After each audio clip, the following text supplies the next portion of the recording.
শ্রী শ্রী ঠাকুর শ্রীরামকৃষ্ণদেবের অমৃত কথা।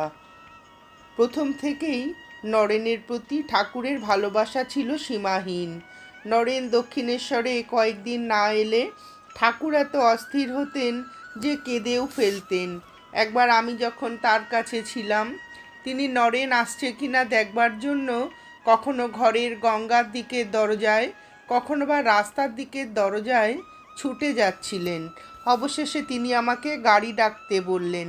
গাড়ি আনতে আমি 2 মাইল ছুটলাম এবং গাড়িতে করে আমরা দুজনে নরেনের বাড়িতে গেলাম। তাকে একতলায় তার ধুলি মলিন ঘরে পেলাম।